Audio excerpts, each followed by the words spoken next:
That's that whole. How do you get people to participate? How do we spread the word about what we do, what it is? Hi, how are you? That people need to make it I work. think certain groups of people that are Okay. positive or negative. Okay. Like that's where Figure it out. and complain Okay. and do the things. Okay. Thank you. We try to do that with those super key characters. Okay. Thank you. Give you an avenue to come in and give us. Yeah. It is a challenge. Yes. Hard decision.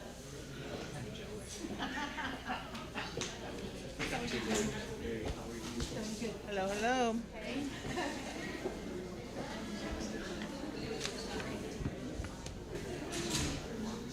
Oh, really?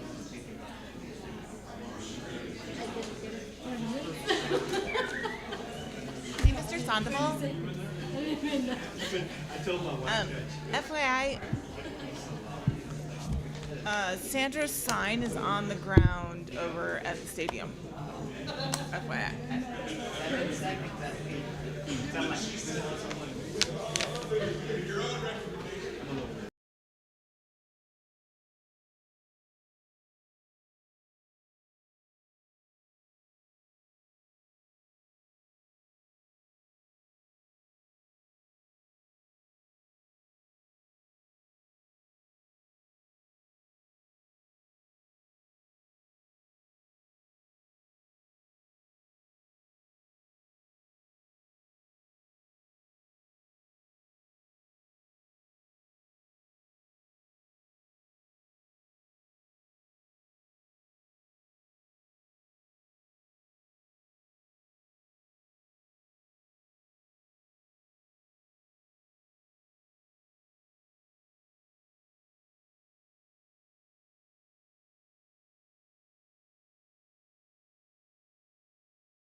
order tonight is February 20th, 2024. It is 6 o'clock at the San Marcos High School. This is the regular February meeting of the San Marcos CISD School Board.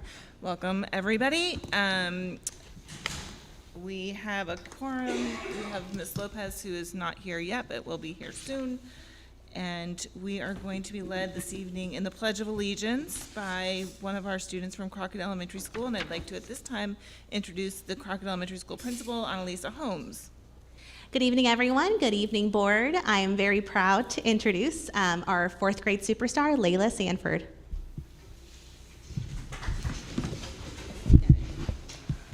I pledge allegiance to the flag of the United States of America and to the republic for which it stands, one nation, under God, indivisible, with liberty and justice for all. Now the Texas Pledge. Honor the Texas flag. I pledge allegiance to the Texas, one state under God, one indivisible. Thank you so much. Thank you. And we don't have anybody signed up for the public forum this evening, so I will turn it over to Dr. Cardona for the superintendent's report. All right, Madam President, members of the board, Layla did a great job, by the way, Ms. Stanford. Good job, Layla. Good job.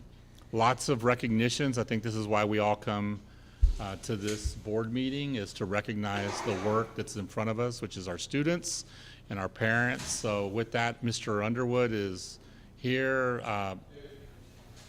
He's I outside. think he's organizing everybody outside. If y'all want to just jump in and go from the beginning. We also have some early college, high school students that we're going to recognize. So for the parents who are new, we have our second year cohort of early college students and earning honors and awards, and we're very proud that they accept the rigor. Now that Mr. Underwood is up here, I'm going to turn it over to him real quick. Thank you, Dr. Cardona, Superintendent, as well as Ann Halsey, the President, and members of the board. We want to recognize some students for you, and we're going to wean it down, and so we're going to have them all come in, but I'm going to turn it over to Dawn Sheridan-Reinhuber, our choir director, to introduce the students and why they're here. Good evening.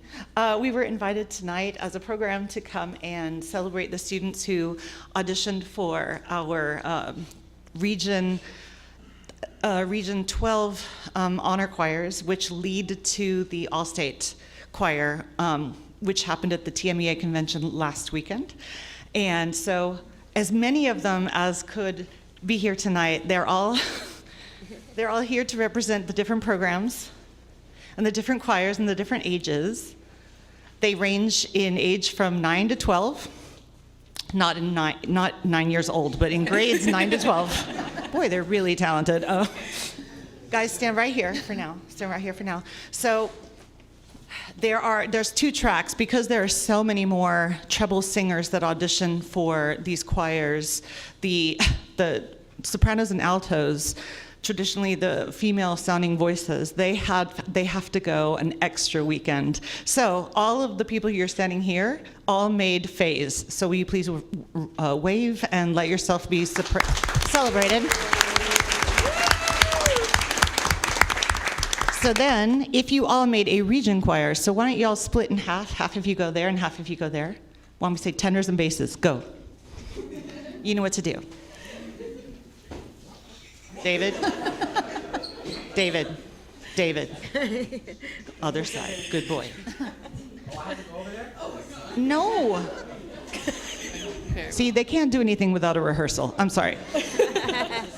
Okay, so this is a rather large group. Now, all of them, everyone you see here, made region. So let's give them a round of applause.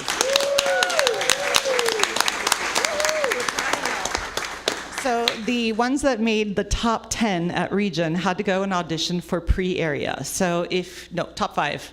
If you were in the top 5 at region, would you please raise your hand and wave? Raise it high.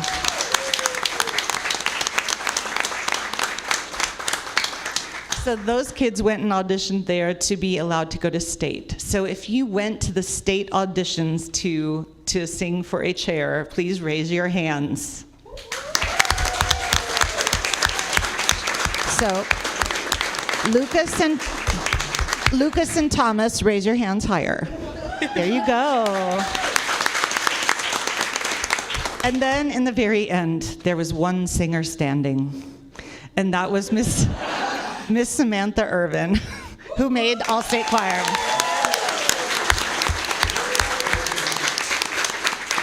Throughout the state, I know that the figures are 17,000 students who audition for the choir, and only the top 0.5% actually make an ensemble. So we're very, very proud of Sam for being there. This is her second year being there, and she would not have gotten there had she not had the support and the cheering on from all of the whole choir program. So everybody here plays a huge part in each other's success. So thank you for having us.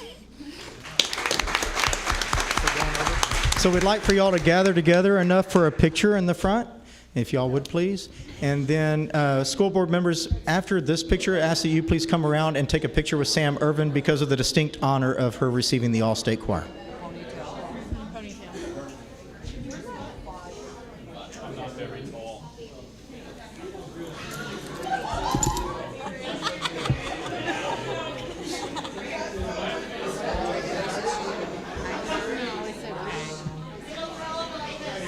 I know there's somewhere. 1, 2, 3. Again. 1, 2, 3. And thank you to our choir directors, too.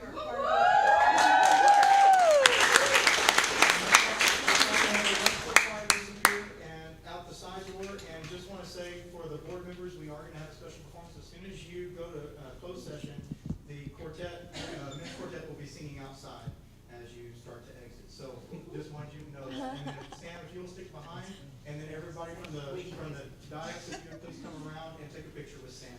Choir, if y'all would please.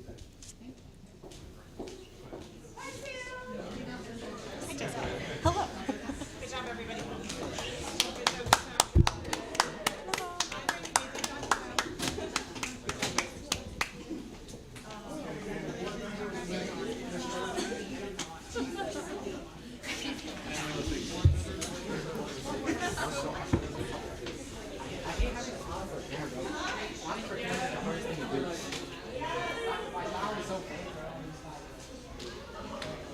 All right, everybody ready for the papers? 1, 2, 3. Thank you.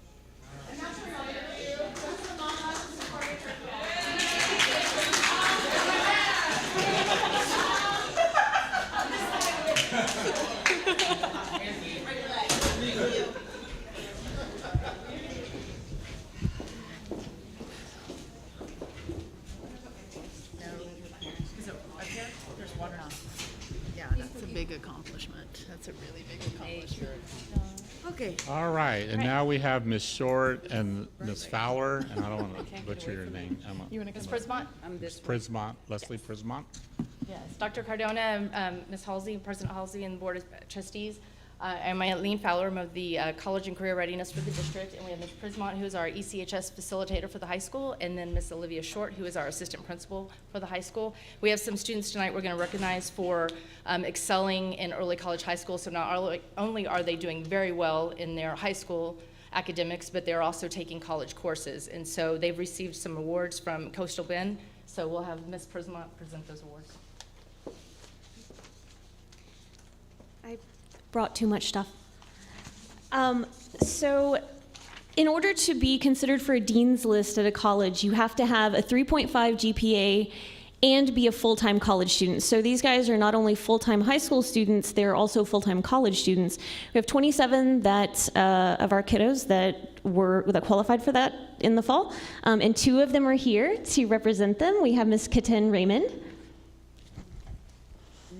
and Miss Jacqueline Contreras.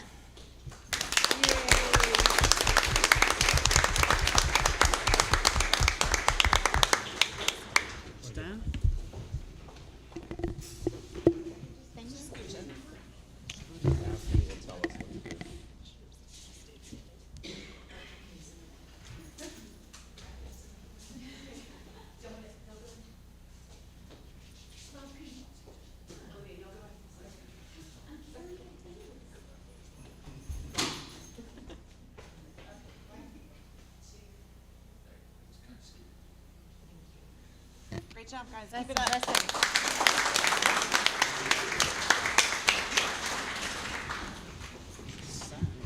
It's right. I believe We'll have the our deadline outstanding for- CT students make their way up. Place to go. Deadline for early It's with the proclamation. It's both. Your thing and this.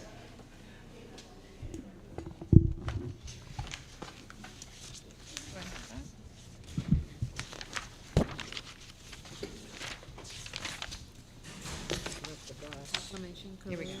Okay, so I will, before I start the proclamation for Love the Bus, I just wanted to say, I think that the deadline to apply for the early college high school program is this week, if I read notes correctly from the high school. Yes, so. Friday.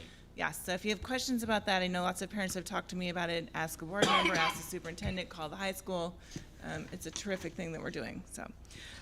This is Love the Bus Month, and this is a proclamation in honor of Loving the Bus Month.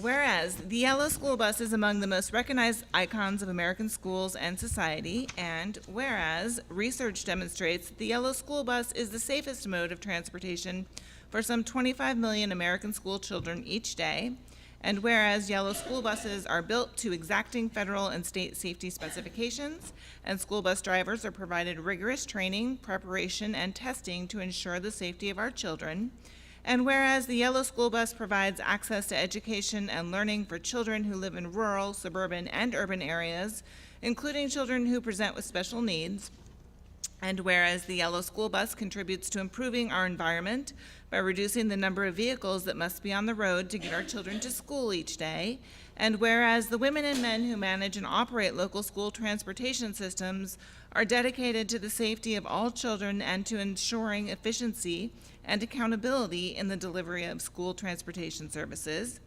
Now, therefore, be it resolved that the San Marcos Consolidated Independent School District recognizes the vital role that the yellow school bus plays in our education enterprise and in the life of our district, and be it further resolved that the San Marcos Consolidated Independent School District declares the month of February 2024 to be Love the Bus Month in San Marcos, Texas, and we call upon our students, our families, our faculty and staff, and our community to recognize the work of our school transportation team and all they contribute to the well-being of our students.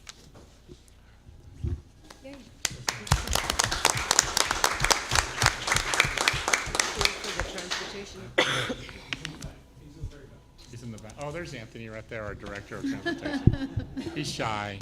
He likes to be. I noticed that we've had a lot of social media content this past few weeks with our bus drivers and transportation teams, and that's terrific to see. And we certainly celebrate and appreciate all of their contributions.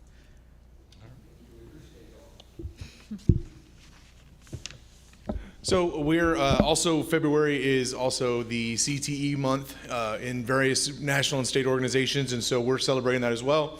This year, the school board has recognized this proclamation each year for many years, and this year the mayor's office from the city of San Marcos reached out and also wanted to recognize CTE month for the city of San Marcos, and they also asked that they could select 6 outstanding CTE students representing various threads of the programs of study that we offer to receive mayoral awards.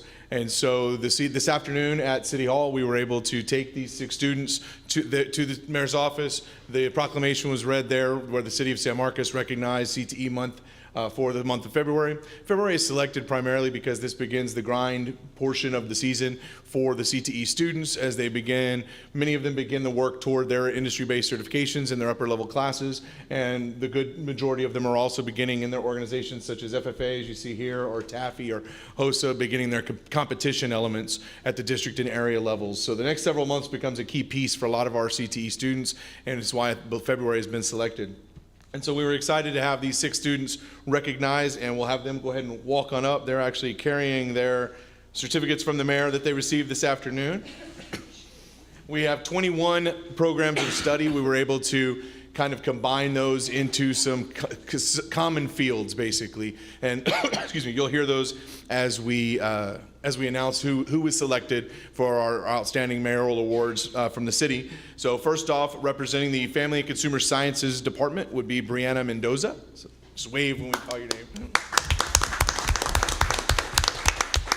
Outstanding student in health science was Michelle Rodriguez. Outstanding student in agricultural science was Dylan Nunez. Outstanding student in public service was Jessica De Leon. Outstanding student in technology was Jason Gaddy. And outstanding student in manufacturing was Haley Angel. So similarly, if we want to get a picture with our 6 outstanding CTE students, we can do that at this time. Some back up. Scooch back. All the way to the back. Scooch. There you go. Wonderful. You're good.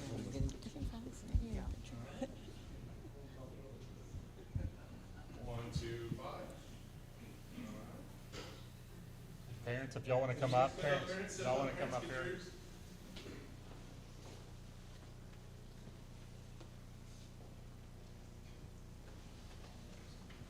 Congratulations. Great work.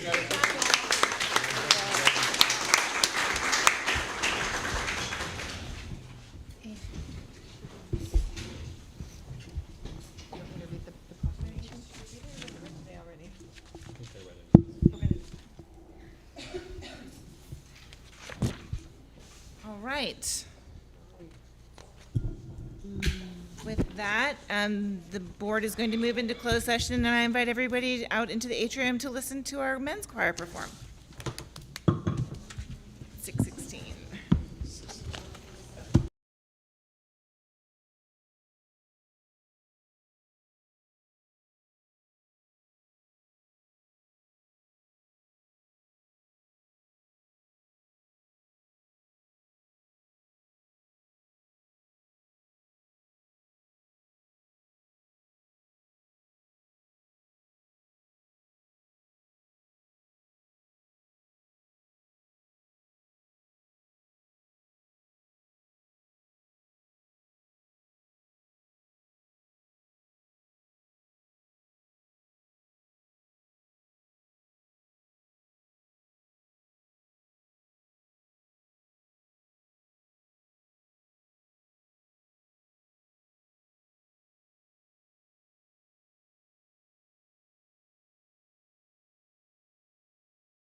these people that they get out of the building in through that door.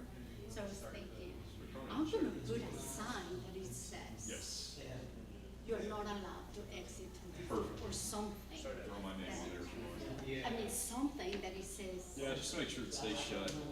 you know, because, and I thought, well, I'm gonna ask somebody to send the message and say, you know, yeah, sure.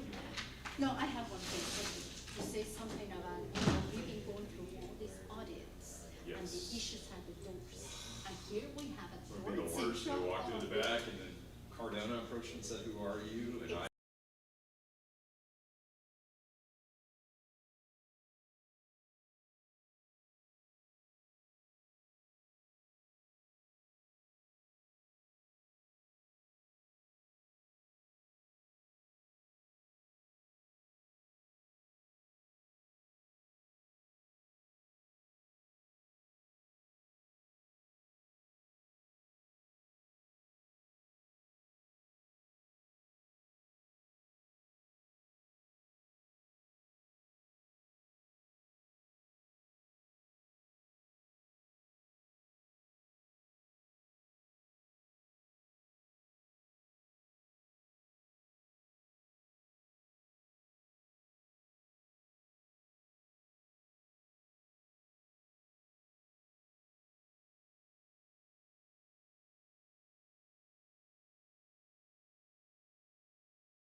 8:08, we're reconvening, and we are ready for Mr. Doyle. Good evening, Board. I wanted to take some time to address our RFP process that we did for CMAR. Yeah, I'm sorry, it's late. So a few things I wanted to point out. The district did issue an RFP with all the scope, the project information, and the terms, including the terms of the cost of work and those terms that are listed specifically in the general conditions, specific for all to utilize in the market as we proposed. The general conditions were set out in 2 pages or places within those bids, specifically in attachment N, where it really itemized and labeled every specific general condition that we're requiring on those bids. The draft contract also noted in the proposal was in the noted proposal form. The contract terms were also included in the RFP as well. During the entire process, or during the RFP process, during the question timeframe, no questions were submitted by any vendor with regards to the contract terms, the general condition elements, or the cost of work elements. Despite all of this, when the administration went to negotiate contracts with the 2 top-ranked firms, the firms required material changes to the general condition elements and the cost of work elements and the contract terms. Keep in mind that the administration also made every effort to negotiate with the top-ranked firms, but keeping within the financial terms and the risk allocation scope included in the RFP. The district is committed to transparency and fairness. We work to adhere to all those procurement rules and laws, right? Transparency includes clear terms set out in the RFP for all consideration, questions asked and answered, and for everybody to be able to propose on all documentation. Transparency also includes maintaining the cost elements as set out in the RFP. Transparency also includes maintaining the material risk allocation provisions, and those also implicate financial elements as well. And also fairness to all those who proposed, and fairness for all those who would have or would propose or would not have proposed. So with that being said, we bring before the board on page 6 of the board book a motion before the floor and to proceed in our procurement process. I believe that the board has that motion as well. Yep. So I'd like to yield back over and move on. Sure. That motion. Thank you, Mr. Doyle. Is there a motion? President Halsey, I move that the district end negotiations with Vaughn and move forward with negotiations with Noble for the elementary school project. I'll second that motion. Motion made by Dr. Salmi, seconded by Ms. Cantu. Are there questions or comments? Seeing none, all in favor, please raise your hand. All opposed? President That Halsey. motion carries 7-0. Is there another motion? Yes, President Halsey, I move that the district end negotiations with Vaughn and issue a new RFP for the middle school project. I'll second that motion. Motion made by Dr. Salmi and seconded by Ms. Cantu. Are there questions or comments on that motion? All in favor, please raise your hand. All opposed, please raise your hand. Thank you. That's 7-0. Thank you, Mr. Doyle. We appreciate all your all's work on this issue. Ms. Halsey, there's one more Sorry, motion. there's one more Yep. motion. I apologize. I move that the district end negotiations with Bartlett Koch and move on to issue a new RFP for the high school and the natatorium projects. Second. Motion made by Dr. Salmi, seconded by Ms. Kane. Are there questions? I do have a comment. I want to say that I appreciate the effort that went into negotiations for these contracts that were presented to us and the efforts to close out these projects as they were originally RFP'd. So thank you for all the work that's gone into it by so many of our staff. Thank you. All in favor, please raise your hand. All opposed? Thank you very much.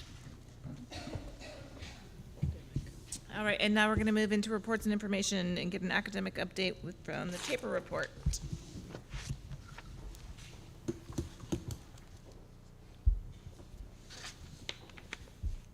Good evening, Board President Halsey, Board of Trustees. I'm Beth Nash with Office of Academics, here for the 22-23 District Annual Report.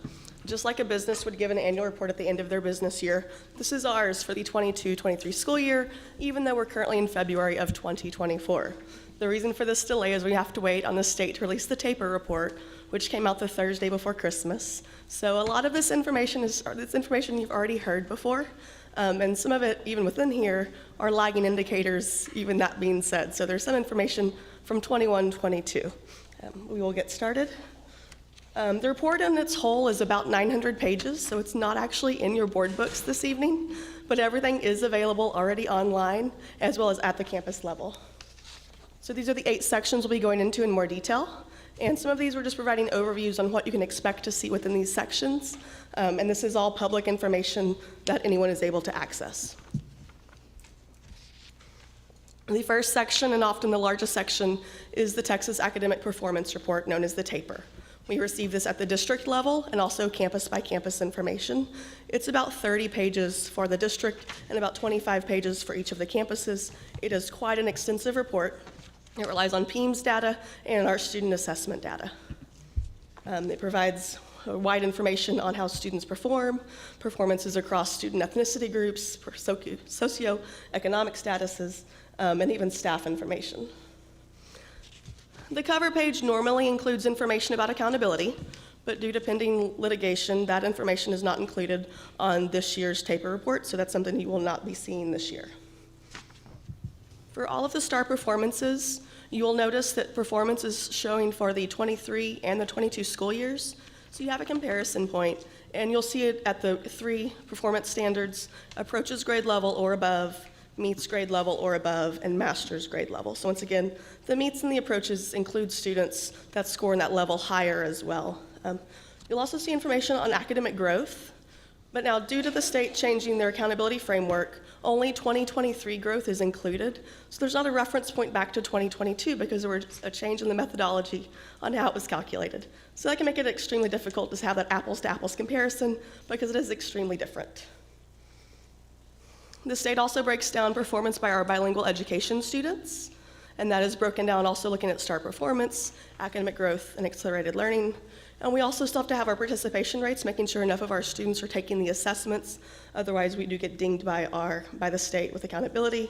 Our campuses all do a great job of making sure our students are taking those assessments.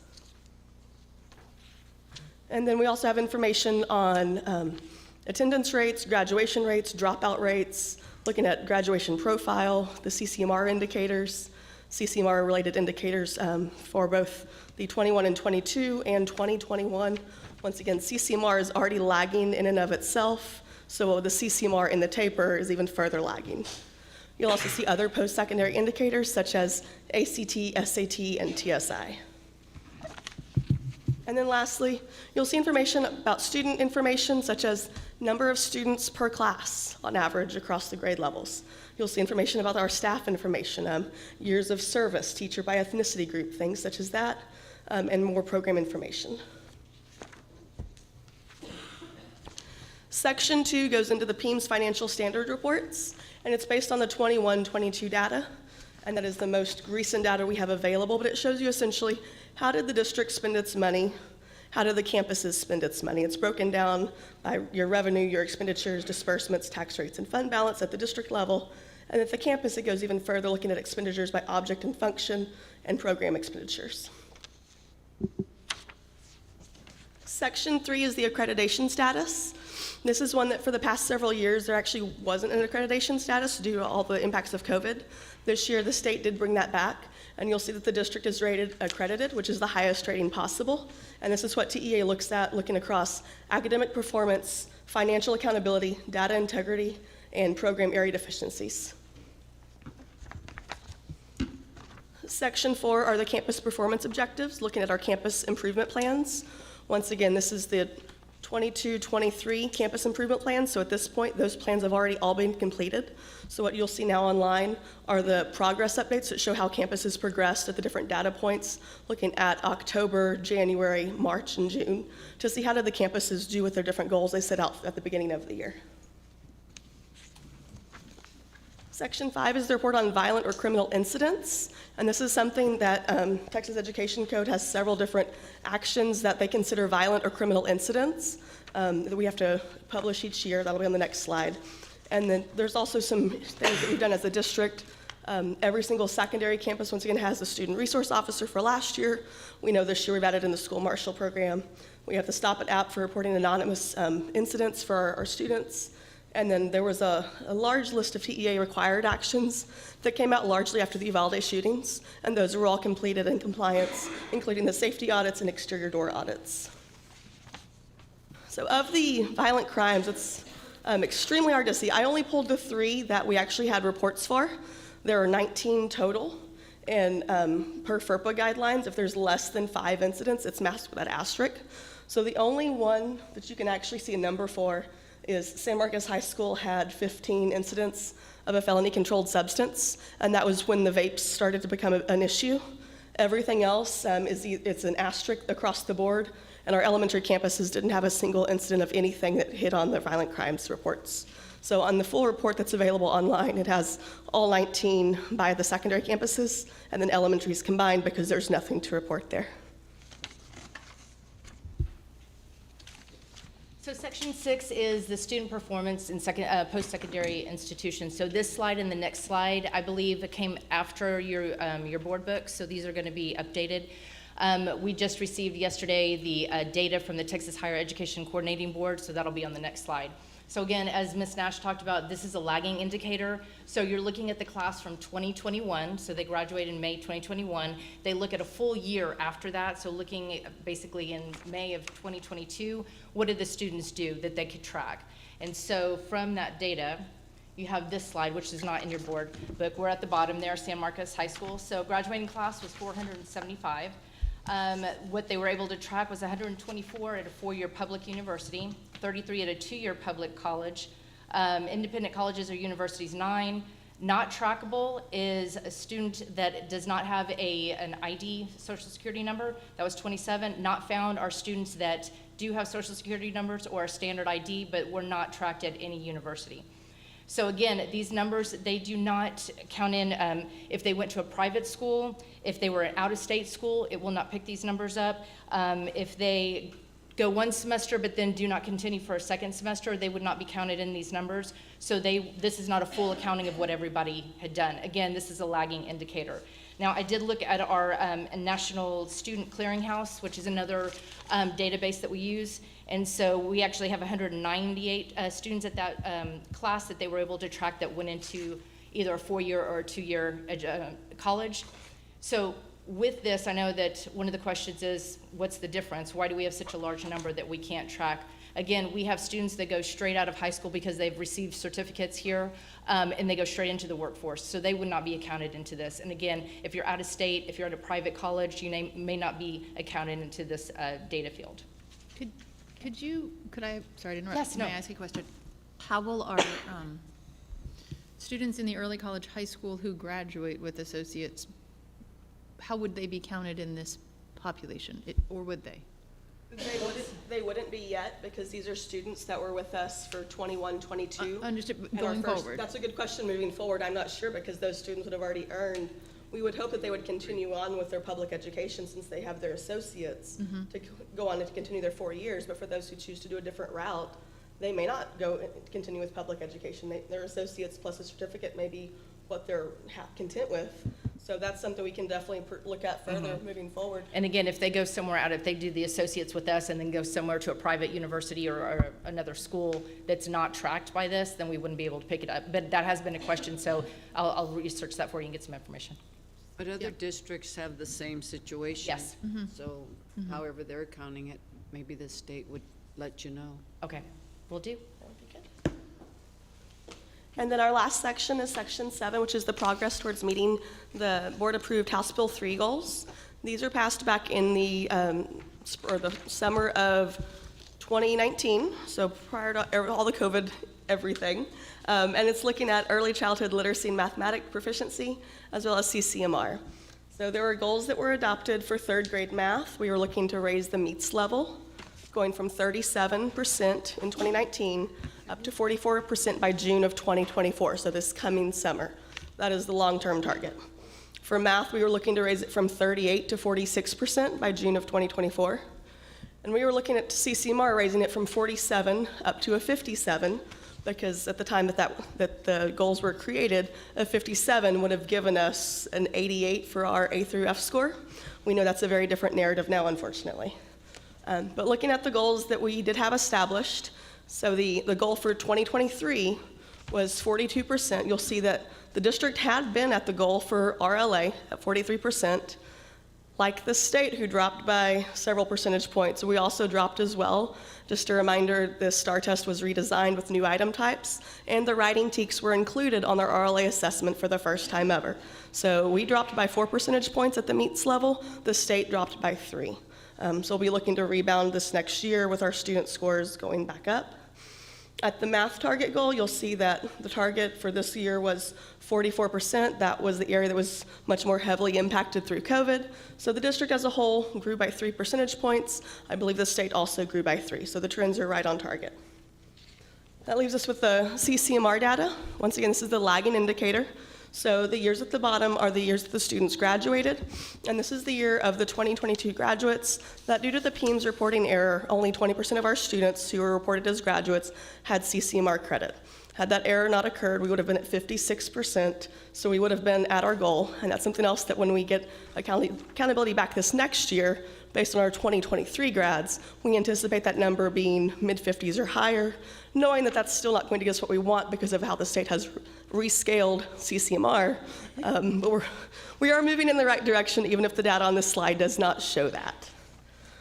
There's also a TAPER glossary. There's a lot of acronyms that are used in the educational world, so the glossary is there as needed to go through for anyone who needs to know what the different letters stand for. So all of this is available online on our district website.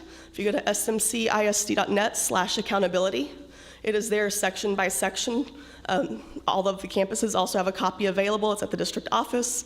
If anyone would like a copy, I can email you all 900 pages. Just let me know. It's some great reading, but we have it as part of our requirements. And we did have a notice in the San Marcos Daily Record that we were having this meeting tonight, so it's part of the public forum required. So at this point, are there any questions? No. Questions from the board? Do we need to open up to the public for questions? Questions from the public regarding the public hearing of the TAPER report? None? Great. Thanks, Jill. Yes, appreciate it. Operations.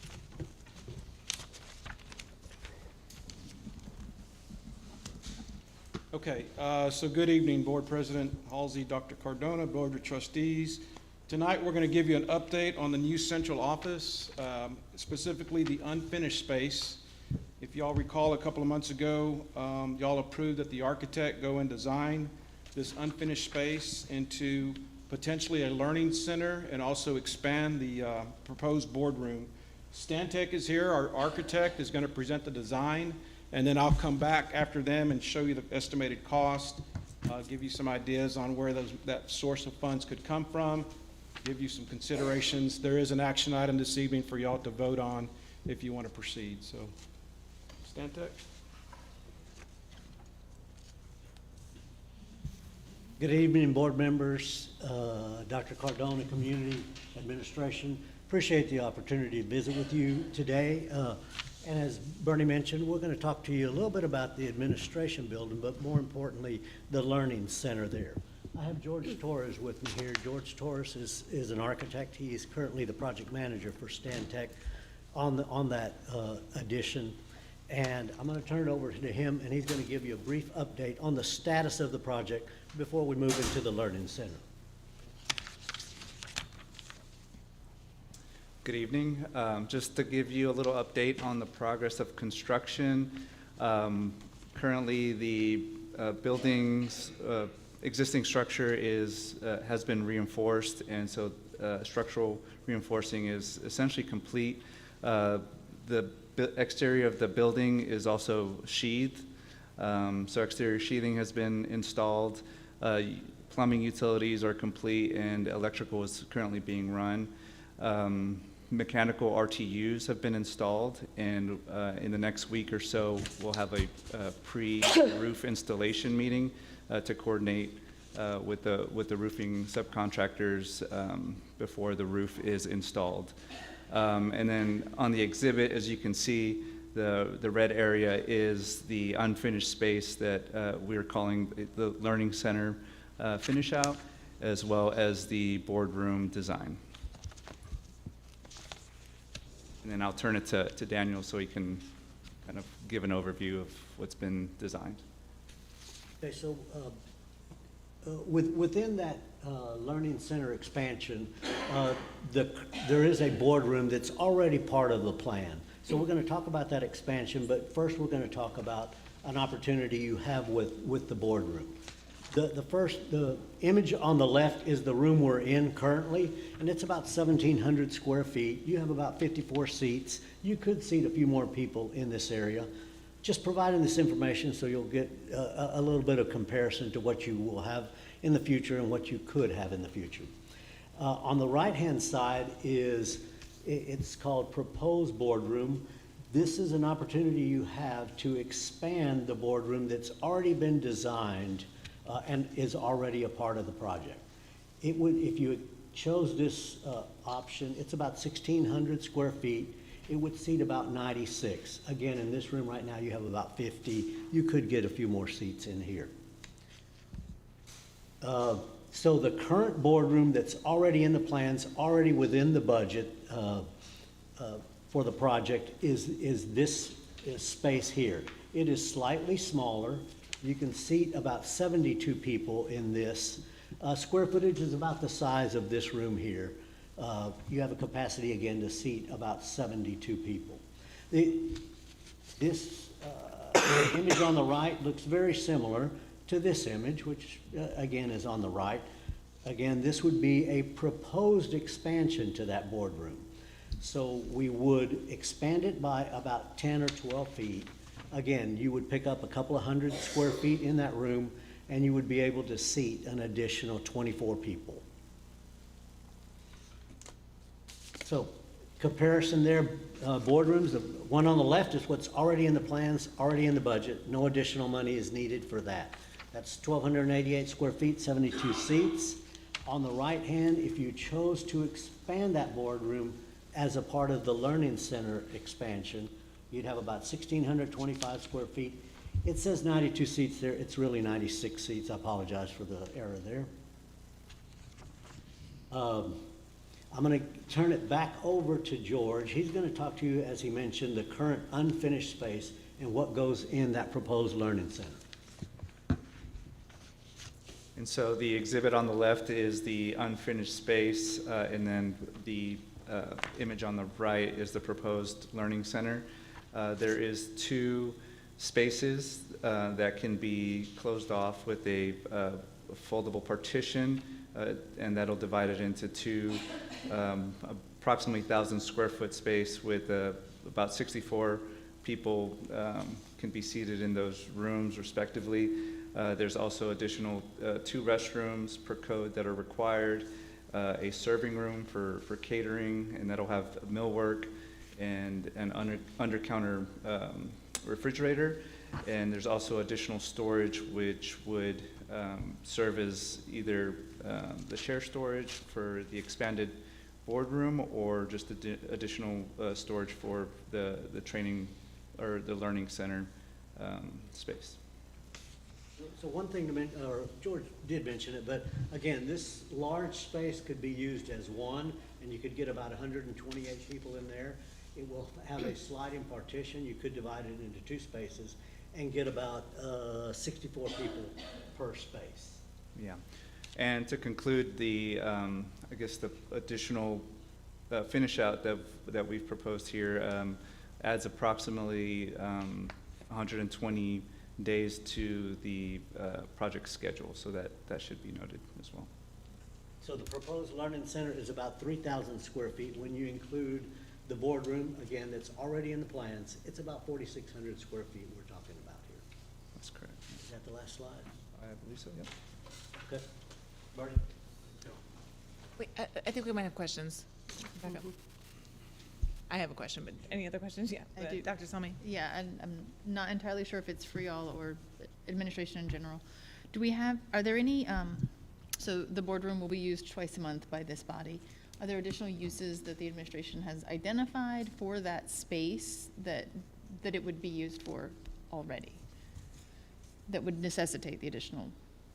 In the original design, it was laid out, number one, to serve as a boardroom in this fashion. It can also be laid out in a learning center, so meeting type space. So much like the two spaces you're looking at adding, it could serve as a third space, again, for meeting, for different types of configurations other than this more classroom types of configuration. If I remember from when we talked about this before, that this extra learning space can be completely accessed from the outside, so it can be separated from the rest of the building. Yes, Correct? That's part of the plan? It will have its own entrance, it will have its own signage, so basically a front door that's independent from the current administration area.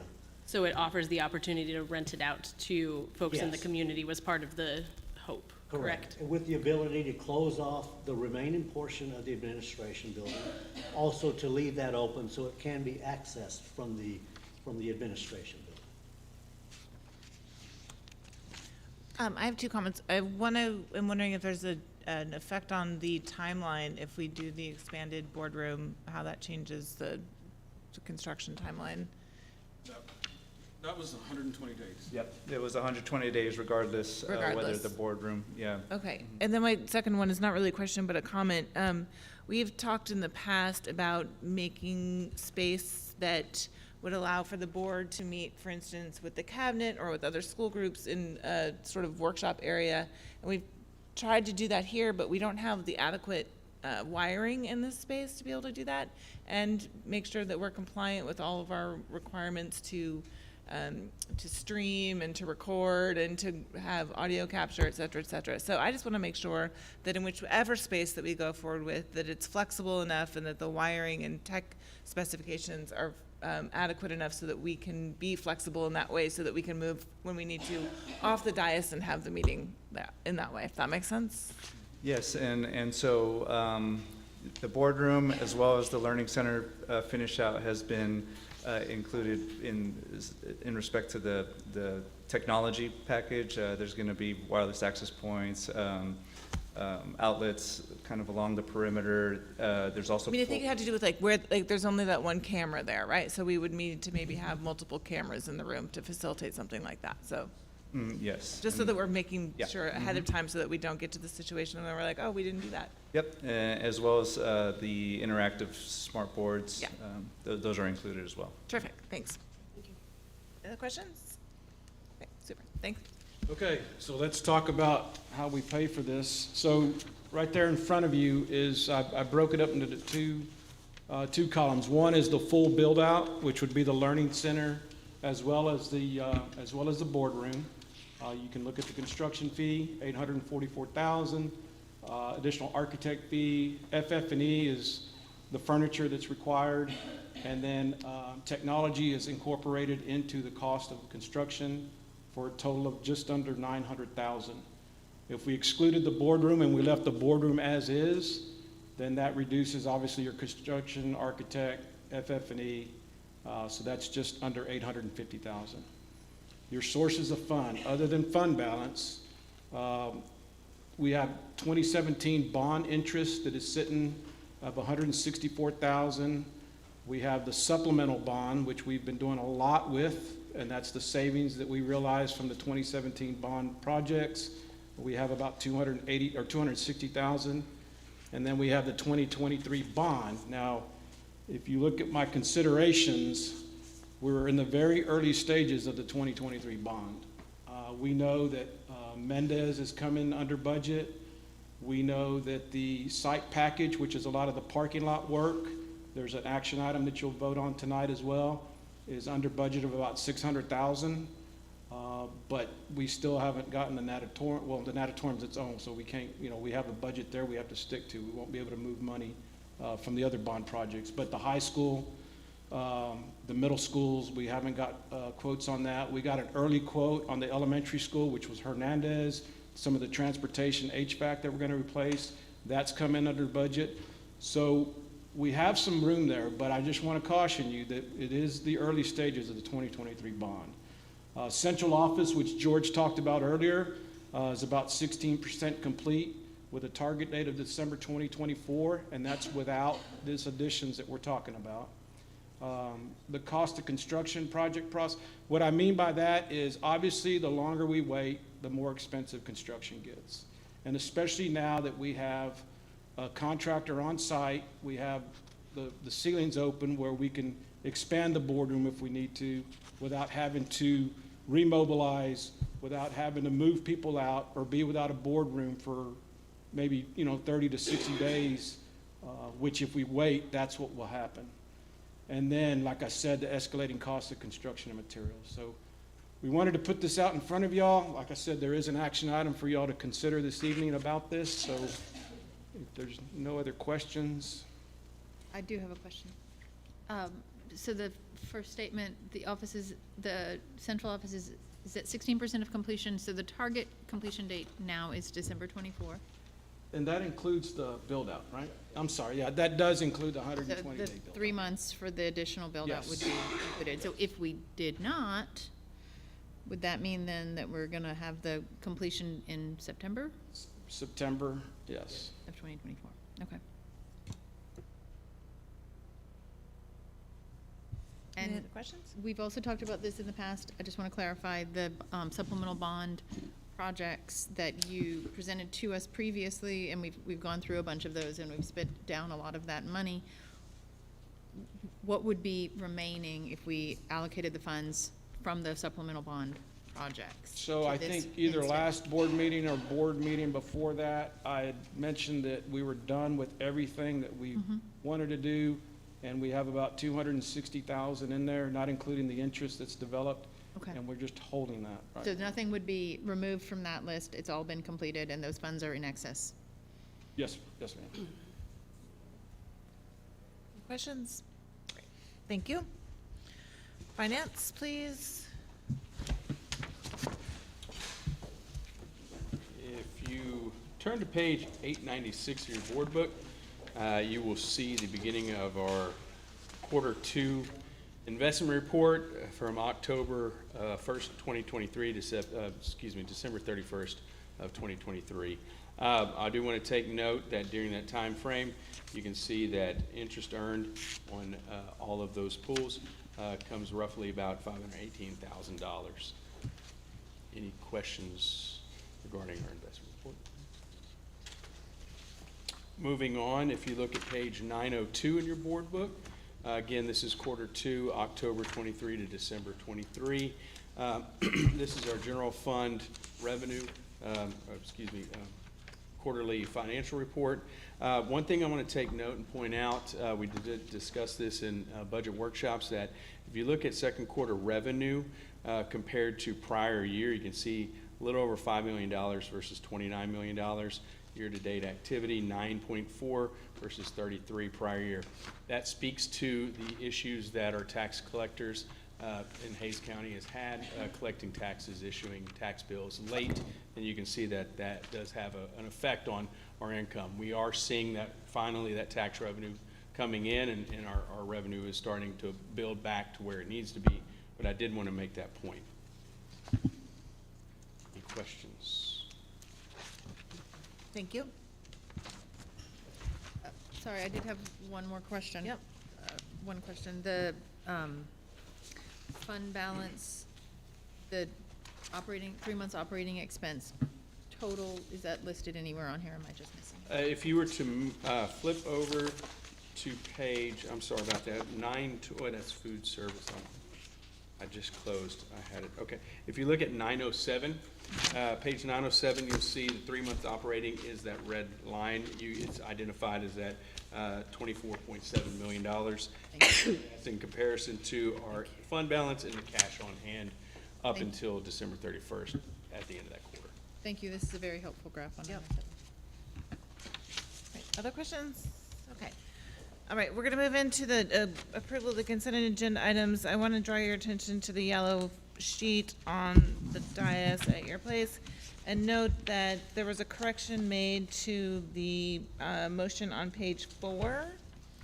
On the bottom, the motion made by Dr. Salmi to have a timeline and present the findings to the board in about a year. The motion was seconded by Brian Shanks. And the vote was taken, and the original consent minutes said that the vote was taken and passed 7-0, and in fact, it's corrected here to say a vote was taken and passed 5-2. Otherwise, do I have a motion to approve the consent agenda items? I'll make that motion to approve that with corrections. Second. Motion made by Ms. Cantu and seconded by Ms. Kane. Any questions? All in favor, please raise your hand. All opposed? That passes 7-0. And that brings us to items for action. So, President Halsey, do we need to approve the campus improvement plans? Yeah. That's on the consent That's part agenda of the item. consent Oh, we included that. Okay, thank you. Can I say something about those? Please. Plans? I noticed that many of them are different, but what I liked were those campuses that put an attendance goal as part of their plan, because I think attendance is so important at being able to instruct students.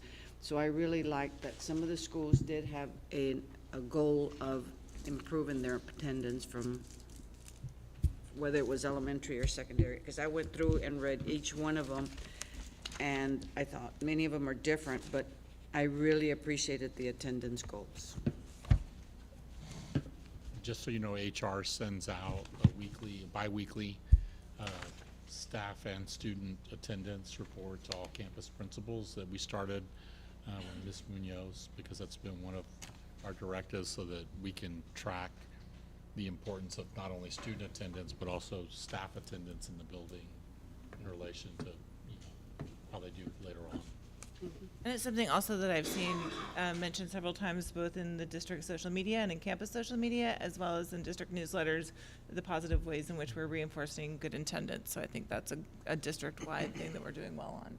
And I appreciated those districts that had a 10% goal increase instead of 3 and 5%.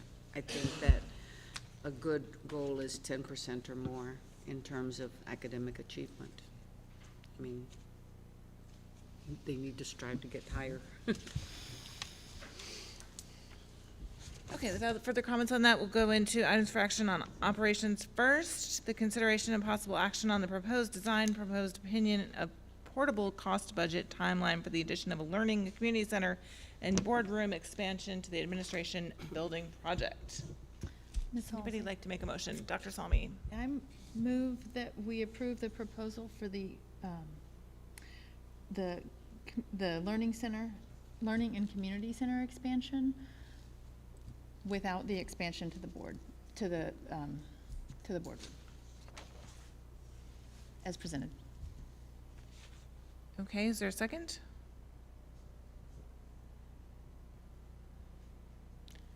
Is there a second motion? I will move that we approve the Learning Center and the expanded boardroom as presented. That's my motion, yeah. I'll second that. I made that motion because it seems to me the difference between the two proposals, and please clarify for me if this is incorrect, that is $50,000 that we're talking about in 3 months. And I feel like if we are going to do this, we should do it correctly the first time and leave the flexibility for future growth. We are expecting the district will increase, and that space, I would trust the administration and the cabinet will figure out creative ways in which to make sure that we get the most use out of that moving forward, and make it available to the public in the ways that we need to, hopefully make it available to students. We're right there by several campuses, and so I think that it seems to me to be cost efficient to take care of it now rather than push it down the road further. So.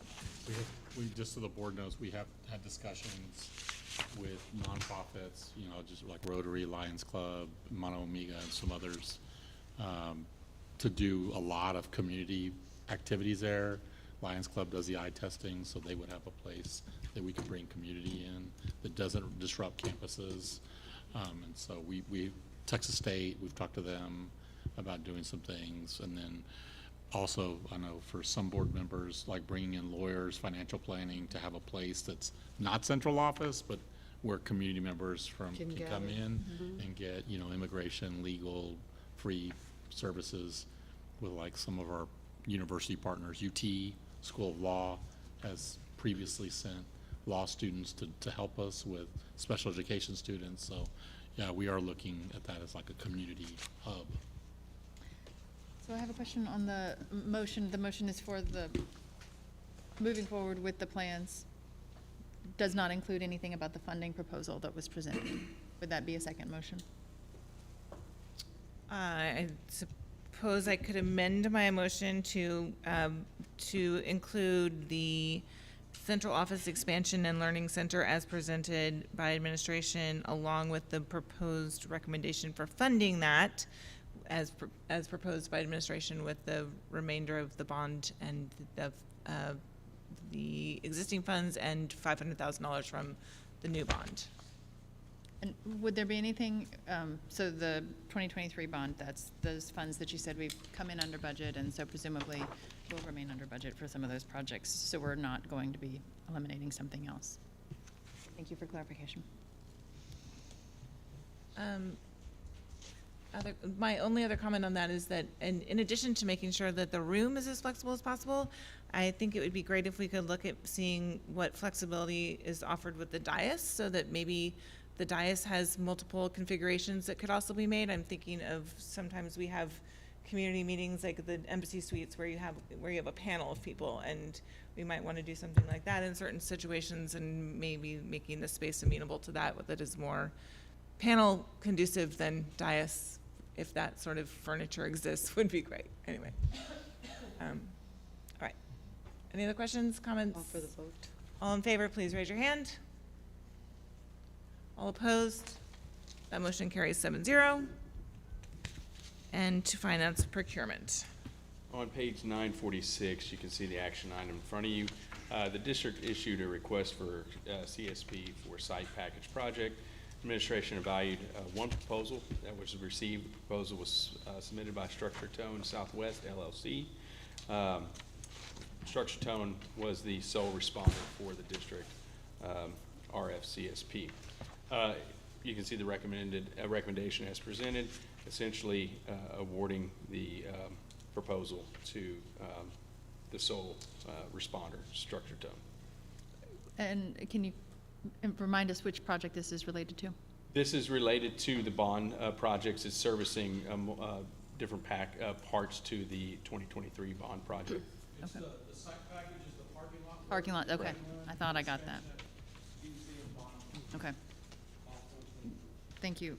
Ms. Halsey, I move that we approve the recommended vendor for the Tone Southwest for the site package as presented by administration. Second. Second. Motion made by Dr. Salmi, seconded by Ms. Kane. Sorry. We're getting there. Questions, comments? All in favor, please raise your hand. All opposed? Motion carries. We have a motion to adjourn. I move that we adjourn the meeting. Made by Mr. Shanks. Second. And seconded by Ms. Cantu. All in favor, please raise your hand. Thank you, everybody. Have a great night. We'll see you in a couple weeks.